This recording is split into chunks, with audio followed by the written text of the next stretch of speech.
बिस्मिल्लाहिर्रहमानिर्रहीम। नाज़रीन अस्सलाम वालेकुम, मैं हूँ इमरान वसीम। नाज़रीन, 3 बड़ी अहम ख़बरें आप नाज़रीन के साथ हम शेयर करेंगे। एक ख़बर नाज़रीन साबिक़ आर्मी चीफ़ जनरल कमर जवेद बाजवा और साबिक़ DGI जनरल फैज़ हमीद से मुतल्लिक़ है। दूसरी ख़बर वज़ीर आज़म से मुतल्लिक़ है और तीसरी ख़बर पाकिस्तान तहरीक-ए-इंसाफ़ के हवाले से है।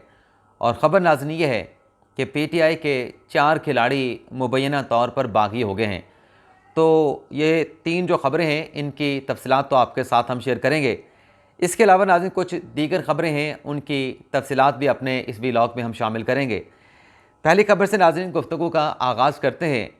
इस वक्त नाज़रीन जो मुल्क में सियासी अदम इस्तेहकाम है, इस सियासी बहरान की वजह से आप नाज़रीन जानते हैं कि मुल्क जो है वो मुआशी अदम इस्तेहकाम का भी शिकार है।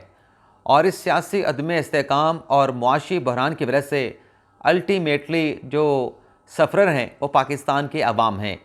इन दोनों क्राइसिस की वजह से पाकिस्तान के अवाम को जहां महंगाई के बहुत बड़े जिन का सामना है, इस महंगाई ने पाकिस्तान के अवाम की जो कमर है उसको तोड़ के रख दिया है। दूसरी जानिब अवाम को बेरोज़गारी का भी सामना है और जो कारोबारी हजरात हैं, जो दुकानदार हैं, उन्हें भी मंदी जैसे रुझान का सामना है। यानी दुकानें हैं, मार्केटें खुली हैं, लेकिन ख़रीदार नज़र नहीं आते क्योंकि लोगों की जो क़ुव्वत ख़रीद है वो कम हो चुकी है, बाइंग पावर कम हो चुकी है। इन मुश्किल हालात में नाज़रीन उम्मीद की किरण कहीं नज़र नहीं आ रही थी, लेकिन अब एक छोटी सी कोशिश की गई है और ये कोशिश जमात इस्लामी के अमीर सिराजुल हक साहब ने की है। और इस बात का नाज़रीन इम्कान ज़ाहिर किया जा रहा है, जो गुज़िश्ता रोज़ सिराजुल हक साहब ने वज़ीर आज़म शहबाज शरीफ के साथ मुलाकात की, जो उन्होंने साबिक़ वज़ीर आज़म इमरान खान के साथ मुलाकात की, इसके बाद नाज़रीन 2 अहम डेवलपमेंट्स हुई हैं। एक तो पाकिस्तान तहरीक-ए-इंसाफ़ के चेयरमैन इमरान खान साहब ने 3 रुकनी कमेटी तश्कील दे दी है, क्योंकि सिराजुल हक साहब जो हैं वो इमरान खान साहब के पास गए थे, शहबाज शरीफ के पास गए थे कि इलेक्शन की एक तारीख के ऊपर आप मुज़ाकरात की टेबल पर बैठें, हम एक सालिस का बीच में एक मीडिएटर का किरदार अदा करते हैं। तो इमरान खान साहब ने तो 3 रुकनी कमेटी तश्कील दे दी है, जो जमात इस्लामी की जानिब से ये सारी कोशिशें की गई, जिसमें परवेज़ खटक साहब को शामिल किया गया है, जिसमें इजाज़ चौधरी साहब को शामिल किया गया है, जिसमें मियाँ महमूद रशीद साहब को शामिल किया गया है। और दूसरी जानिब जो दूसरी डेवलपमेंट हुई है उसमें यह है कि कहा जा रहा है कि इलेक्शन की तारीख के यकनकाती एजेंडे के ऊपर जमात इस्लामी जो है वो ईद उल फितर के बाद आल पार्टीज़ कॉन्फ्रेंस बुलाने जा रही है। और जमात इस्लामी के अमीर मियाँ अपना सिराजुल हक साहब का नाज़रीन ये कहना है कि इस वक्त जो मुल्क में बहरान का सामना है, सियासी बहरान हो चाहे मुआशी बहरान हो, इन हालात में जो इस्टेब्लिशमेंट है पाकिस्तान की, चाहे वो जुडिशल इस्टेब्लिशमेंट हो, चाहे वो मिलिट्री इस्टेब्लिशमेंट हो, इन्हें इस सारे मामलात से ख़ुद को कतई ताल्लुक़ यानी ख़ुद को दूर रखना चाहिए। और बताया जा रहा है कि ईद उल फितर के बाद ये आल पार्टीज़ कॉन्फ्रेंस जो है जमात इस्लामी के फ्लैग के नीचे, झंडे के नीचे बुलाई जाएगी। और इस आल पार्टीज़ कॉन्फ्रेंस में शिरकत के लिए कहा जा रहा है कि एक मरतबा फिर इमरान खान साहब से रब्तों की कोशिशें शुरू कर दी गई हैं और दूसरी जानिब वज़ीर आज़म शहबाज शरीफ के साथ और जो हुकूमती इत्तेहादी सियासी जमातों के जो रहनुमा हैं उनके साथ भी रब्ते शुरू कर दिए गए हैं। अच्छी बात है कि अगर ये कोई मुज़ाकरात की टेबल पर तमाम सियासतदान बैठते हैं, क्योंकि ज़ाहिर सी बात है हम कहें कि इमरान खान साहब बहुत बुरे हैं, इमरान खान साहब बहुत अच्छे हैं, PDM वाले बहुत अच्छे हैं, PDM वाले बहुत बुरे हैं, ये एक सियासी बहस तो हो सकती है। लेकिन इस वक्त मुल्क को जितने क्राइसिस का सामना है, इन हालात में अगर मुल्क को हमने बहरान से निकालना है तो उसका एक ही नाज़रीन आप कह सकते हैं कि सलूशन है, एक ही वे आउट है कि तमाम पॉलिटिकल जो लीडरशिप है उन्हें मुज़ाकरात की टेबल पर आना होगा और एक मुल्क की तरक्की का जो एजेंडा है, जो फार्मूला है, जो आप कह लें कि रोड मैप है, वो तैयार करना होगा। इसके अलावा कोई सूरत नज़र नहीं आती कि जिससे पाकिस्तान को इन क्राइसिस से जो है बाहर निकाला जा सके। और जैसे कि मैंने कहा कि इस आल पार्टी कॉन्फ्रेंस का जो मकसद है, जो यकनिकाती एजेंडा होगा, वो इंतखाबात की तारीख होगा। कई मरतबा सिराजुल हक साहब कह चुके हैं कि पंजाब और KPK में इलेक्शन करवाना जो है वो मुल्क की सालमियत के लिए ख़तरा साबित होगा, तो लिहाजा इलेक्शन अगर करवाना है तो एक साथ करवाया जाए। अल्लाह करे ये जो एफर्ट्स जमात इस्लामी कर रही है इसका कोई पॉजिटिव नतीजा निकले। लेकिन नाज़रीन अगर हम इलेक्शन की बात कर रहे हैं तो जैसा कि आप जानते हैं कि जो पंजाब में इलेक्शन का मामला है और जो सुप्रीम कोर्ट ने हुक्म दिया स्टेट बैंक को कि 21 अरब के फ़ंड जारी कर दिए जाएँ, तो कल जो वज़ारत ख़ज़ाना की कायमा कमेटी है मुतलका, उसका इजलास जो है वो हंगामी तौर पे तलब कर लिया गया है। और इस इजलास में नाज़रीन जो अटॉर्नी जनरल साहब हैं उन्हें बुलाया गया है और जो ऑडिटर जनरल है उन्हें बुलाया गया है और जो वज़ीर कानून है आज़म अज़ीज़ तरल साहब, उन्हें भी बुला लिया गया है। अब इसमें ये जो सुप्रीम कोर्ट का हुक्म है स्टेट बैंक को पैसे रिलीज़ करने का, जारी करने का, इस मामले का जायज़ा लिया जाएगा। अब ये सारे इस मामले पर नाज़रीन मज़ीद मतलब आपके साथ तफसीलात शेयर करने से पहले मैं एक चीज़ आप नाज़रीन के सामने रखना चाहूँगा। आपका एक बैंक अकाउंट हो, किसी भी बैंक में हो, क्या आप इस बात की इजाज़त देंगे कि आपके अकाउंट में से पैसे निकाल के जो मैनेजर है बैंक का वो किसी दूसरे शख्स को दे दे? आप समझते हैं कि ऐसा हो नहीं सकता। जब तक आप खुद उस चेकबुक पे सिग्नेचर नहीं करेंगे, आपके अकाउंट से अगर पैसे निकाले जाएंगे तो वो धोखा होगा, वो फ्रॉड होगा, वो दो नंबरी होगी। लेकिन जेन्युइन तरीके से आपके अकाउंट से पैसे जो है बैंक मैनेजर निकाल के किसी दूसरे शख्स को दे नहीं सकता। तो कल इसी मामले का जो है वो जायज़ा लिया जाएगा। और कल पीर का दिन है और अगला जो हफ्ता है उसे बड़ा अहम इसलिए करार दिया जा रहा है क्योंकि सुप्रीम कोर्ट ने जो स्टेट बैंक को हुक्म दिया था उसमें कहा गया था कि आपने 17 अप्रैल तक 21 अरब जो है वो आपने इलेक्शन कमीशन को जारी करने हैं। और ये ऑडिटर जनरल पाकिस्तान का जो स्पेशल अकाउंट है इलेक्शन कमीशन का, ग़ालिबन 26-28 उसका नंबर है, वहाँ पर पड़े रहेंगे। और फिर ये कहा गया था कि 18 अप्रैल को जो स्टेट बैंक के हुकाम है वो सुप्रीम कोर्ट ऑफ पाकिस्तान में रिपोर्ट जमा कराएंगे। तो अगला हफ्ता एक तो इस हवाले से अहम करार दिया जा रहा है क्योंकि ये फ़ंड जारी होने हैं, जारी होते नहीं होते ये तो एक अलग मामला है, लेकिन सुप्रीम कोर्ट का हुक्म तो अपनी जगह पे मौजूद है। लेकिन इसके साथ साथ नाजरीन अगला हफ्ता अदालती हफ्ता इसलिए भी अहम है चूँकि अगले अदालती हफ्ते के लिए जो रोस्टर तश्कील दिया गया है, जो बेंचेस सुप्रीम कोर्ट में तश्कील दिए गए हैं, उसमें एक मरतबा फिर सिर्फ 2 जजेस के अलावा जस्टिस मोहम्मद अली मज़हर और जस्टिस हसन अज़हर रिजवी के अलावा जो कि कराची रजिस्ट्री में मुकदमात की समाअत करेंगे, तमाम जजेस को इस्लामाबाद रजिस्ट्री में प्रिंसिपल सीट पर रिटेन किया गया है। हम आपको पहले भी बता चुके हैं आम तौर पे जब माह रमज़ान का महीना होता है तो जजेस को उनके जो होम स्टेशंस हैं वहाँ पे भेज दिया जाता है। वो वहाँ पर जैसे कराची रजिस्ट्री में भेजा गया है, किसी का कराची होम टाउन है, वहाँ पर बैठ के मुकदमात की समाअत करेगा और शाम को घर चला जाएगा। लेकिन अब की मरतबा ये जो एक हम पोलराइजेशन देख रहे हैं और जो सुप्रीम कोर्ट में तकसीम देख रहे हैं और जो सियासी हलकों में हम तकसीम देख रहे हैं, इसकी वजह से ग़ालिबन तमाम जजेस को यहाँ पे रोका गया था। लेकिन अब 2 जजेस को कराची रजिस्ट्री में मुकदमात की समाअत के लिए बेंच दे दिया गया है।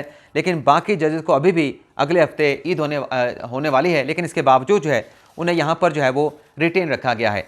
अब आ जाते हैं नाजरीन कि वज़ीर आज़म के लिए ख़तरे की घंटी कैसे बजी है। यहाँ पर नाजरीन एक और ख़बर भी मेरे जहन में आगे फिर भूल जाऊँगा, ये आपके साथ अभी शेयर कर लेते हैं।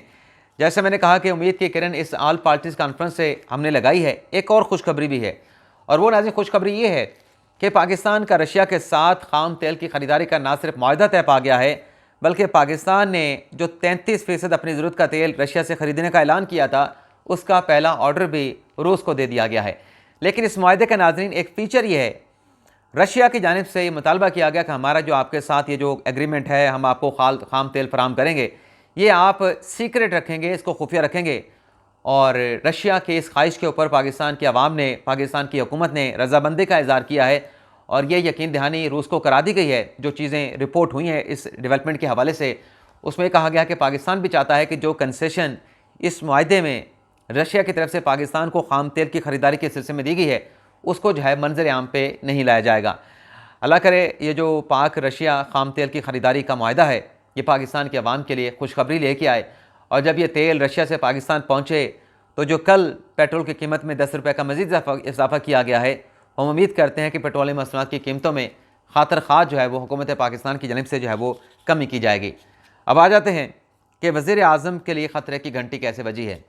ये नाज़रीन मामला है आज़ाद जम्मू कश्मीर का। आप जानते हैं कि सरदार तनवीर इलियास को कंटेम्प्ट केस में पहले कश्मीर की हाई कोर्ट ने डिस्क्वालीफाई किया, पार्लिमानी सियासत से उन्हें 5 साल के लिए डिस्क्वालीफाई कर दिया गया, वज़ारत उस्मा की कुर्सी से हाथ धो बैठे, फिर वो सुप्रीम कोर्ट में अपील लेके गए। लेकिन सुप्रीम कोर्ट ने भी उनकी अपील को रद्द कर दिया और नाअहली का फ़ैसला जो है, सरदार तनवीर इलियास की नाअहली का फ़ैसला जो है उसको बरकरार रखा। अब नए उम्मीदवार का तो ऐलान पाकिस्तान तहरीक इंसाफ ने नहीं किया कि उनकी तरफ से नया वज़ीर आज़म का उम्मीदवार कौन होगा। बहुत सारे नाम जो है वो गर्दिश कर रहे हैं, बहुत सारे लोगों की जो है वो लॉबिंग की जारी है। बल्कि एक नाम तो आपको बता दें कि आज़ाद कश्मीर के वज़ीर आज़म के लिए जो सरदार तनवीर इलियास ने एक नाम फ्लोट किया है, रिकमेंड किया इमरान खान साहब को, दीवान अली चुगताई का, कि ये आज़ाद कश्मीर के वज़ीर आज़म के तौर पर दीवान अली चुगताई जो है वो ज़्यादा मुनासिब उम्मीदवार हो सकते हैं। और ये जो सरदार तनवीर इलियास ने दीवान साहब का नाम पेश किया है, इसको लेके पाकिस्तान तहरीक इंसाफ में काफ़ी जो है वो जो बाकी लोग हैं उनमें काफ़ी तशवीश पाई जाती है कि जब सरदार तनवीर इलियास साहब खुद जो है वज़ारत उस्मा की सीट से हाथ धो बैठे हैं तो फिर वो किसी और के नाम की लॉबिंग कैसे कर सकते हैं। तो इस पर भी इख्तलाफ पाया गया।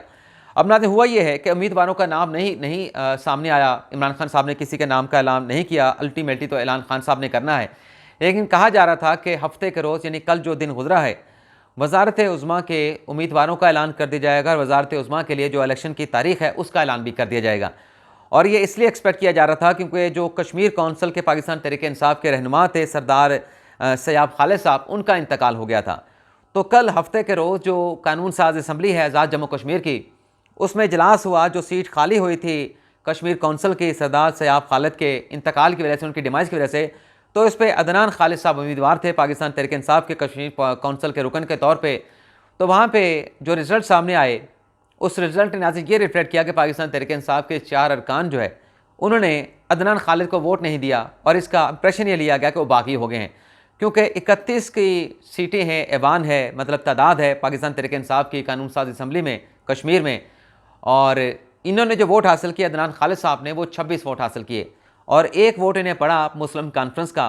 तो 4 जो पाकिस्तान तहरीक इंसाफ के अरकान थे उन्होंने अदनान खालिद साहब को वोट नहीं दिया। और ये जो वोटिंग हुई, इसके बाद जो आप कह सकते हैं कि एक अलार्मिंग किसी सूरत हाल, वो कान नहीं खड़े हो जाना, इस किस्म की सूरत हाल पाकिस्तान तहरीक इंसाफ में पैदा हो गई है कि अपने कौन से ऐसे बंदे हैं जिन्होंने अदनान खालिद को वोट नहीं दिया और हमारे 4 वोट जो हैं वो घट गए हैं। तो ये आज़ाद कश्मीर में जो उम्मीदवार होगा पाकिस्तान तहरीक इंसाफ का जो भी उम्मीदवार होगा, उसके लिए एक प्राइमा फेशाई पहली जो डेवलपमेंट हुई, जो ये इलेक्शन हुआ आज़ाद जम्मू कश्मीर कौंसिल का, उसमें 4 लोगों ने अपने तहरीक इंसाफ के कैंडिडेट को वोट नहीं डाला। तो ये एक ख़तरे की घंटी है जो भी पाकिस्तान तहरीक इंसाफ का वजारत उज़्मा का उम्मीदवार होगा। अब जनरल बाजवा, जनरल फैज़ हमीद साहब से जो खबर से मुतल्लिक़ जो खबर है, इस पर नाज़रीन हम आते हैं। नाज़रीन आपको याद होगा कि अक्टूबर 2019 में मौलाना फजल रहमान साहब जो हैं एक लॉन्ग मार्च लेके आए थे इस्लामाबाद में, और यहाँ पे आके उन्होंने धरना दिया था, और उनका 1 पॉइंट एजेंडा ये था, वो ये कह रहे थे कि धांधली हुई है 2018 के इलेक्शन में, इमरान खान साहब को लाया गया है, इमरान खान साहब को जितवाया गया है और इलेक्शन में धांधली करवाई गई है। और वो धरना दे के इस्लामाबाद के श्रीनगर हाईवे पे बैठ गए थे, और मुतालबा उनका था कि असम्बली तहलील कर दी जाए और इलेक्शन की तारीख का ऐलान किया जाए। तो काफ़ी बड़ा मजमा था, काफ़ी हज़ारों की तादाद में लोग थे, हमने विटनेस किया था। लेकिन अचानक से ये हुआ कि मौलाना फजल रहमान साहब जो है ग़ालिबन कुछ 7-8 दिन या 11 दिन के बाद जब उनका यहाँ पे धरना मौजूद रहा, अचानक से उन्होंने अपना जो धरना था उसको वाइंड अप कर दिया और यहाँ से वापस जाने का ऐलान कर दिया। और ये कहा मौलाना फजल रहमान साहब ने कि अब हमारी जो तहरीक है इसका बी फेज़ शुरू होगा, बी फेज़ के बाद फिर सी फेज़ होगा, तो हम अपने प्लान बी और प्लान सी के ऊपर जा रहे हैं। लेकिन अब उन्होंने इंकशाफ किया, क्योंकि उस वक्त लोग हैरान हो रहे थे कि मौलाना फजल रहमान साहब बड़ा अच्छा दबाव बना के बैठे थे हुकूमत के ऊपर, अचानक से वो अपना धरना ख़त्म करने के लिए क्यों मजबूर हुए। तो ये राज अब मौलाना फजल रहमान साहब ने फाश किया है। मौलाना फजल रहमान साहब कहते हैं कि हमारे साथ जो अक्टूबर 2019 में मुज़ाकरात हुए थे, हम जो धरना दे के बैठे थे, हमें यकीन दहानी करवाई गई थी, जो मैंडेट मिला था जनरल फैज़ हमीद को जो उस वक्त DGI थे। मौलाना फजल रहमान साहब कहते हैं कि army chief general Qamar Javed Bajwa ने मैंडेट दिया था फैज़ हमीद को, और वो हमारे पास आए थे चौधरी बरादरान को लेके। 3 लोग वो थे, जनरल फैज़ हमीद थे, चौधरी शुजात हुसैन थे, चौधरी परवेज़ इलाही थे, मैं था। जो मौलाना फजल रहमान साहब कहते हैं मेरे साथ अकरम दुरानी साहब थे और मेरे साथ तला महमूद साहब थे। मौलाना फजल रहमान साहब ने कहा कि हमारे साथ तय ये हुआ था कि असम्बली को तहलील कर दिया जाएगा, बल्कि मौलाना साहब ने तो यहाँ तक कह दिया कि हमारे साथ ना सिर्फ असम्बली की तहलील की तारीख बल्कि नया जो इलेक्शन शेड्यूल था वो भी तय कर लिया गया था। और उसके बाद जब ये तमाम चीज़ें तय हो गई, हमने कोई रिटर्न मुआहदा नहीं किया था। चौधरी बरादरान आए थे जनरल फैज़ हमीद के साथ, वज़ीरदार लोग हैं, बात के पाबंद थे, तो हमने उनके साथ कमिटमेंट कर ली। जैसे उन्होंने कहा कि हमने अपना धरना वाइंड अप किया, धरना उठा के हम लेके चले गए, ये अपनी बात से मुनरफ हो गए। यानी हमारे साथ जो एग्रीमेंट किया गया था वो मायदा तोड़ दिया गया, और जो इलेक्शन मार्च में करवाने का कहा गया था वो इलेक्शन नहीं कराया गया। अब मौलाना फजल रहमान साहब ये सारी बातें क्यों कर रहे हैं? मौलाना साहब नाज़रीन ये बातें इसलिए कर रहे हैं कि ये जो मुज़ाकरात के सिलसिले का आगाज़, जरदारी साहब कह रहे हैं मुज़ाकरात किए जाएँ, इमरान खान साहब कह रहे हैं मुज़ाकरात किए जाएँ, सिराजुल हक साहब मुज़ाकरात के लिए जो है वो मुतरक हुए हैं, मुज़ाकरात की टेबल ऑल पार्टीज़ कॉन्फ्रेंस बुलाने के लिए। तो मौलाना फजल रहमान साहब ने तो अपना इंटेंट शो कर दिया है, और वो ये कहते हैं कि इमरान खान के साथ मुज़ाकरात नहीं हो सकते। ये आज कुछ बात करता है, दूसरे दिन कुछ बात करता है, इसकी किसी बात पर जो है वो यकीन नहीं किया जा सकता। ये था नाज़रीन आज का हमारा वीलॉग। लेकिन जाते जाते एक मुख्तसर सी खबर, ज़ाहिर जाफ़र जिनके ऊपर नूर मुकद्दम को कत्ल करने का इल्ज़ाम था, ट्रायल कोर्ट ने फांसी की सज़ा दी, इस्लामाबाद हाई कोर्ट ने फांसी की सज़ा को बरकरार रखा। अब ज़ाहिर जाफ़र ने इस्लामाबाद हाई कोर्ट और ट्रायल कोर्ट के फांसी के यानी सज़ाए मौत के इस फैसले को सुप्रीम कोर्ट ऑफ पाकिस्तान में चैलेंज कर दिया है। तो ये था नाज़रीन हमारा आज का व्लॉग। आपसे इजाज़त चाहते हैं। अल्लाह ताला हम सब का हामी नासिर हो। अपनी ढेर सारी दुआ में याद रखिएगा। अल्लाह हाफिज़।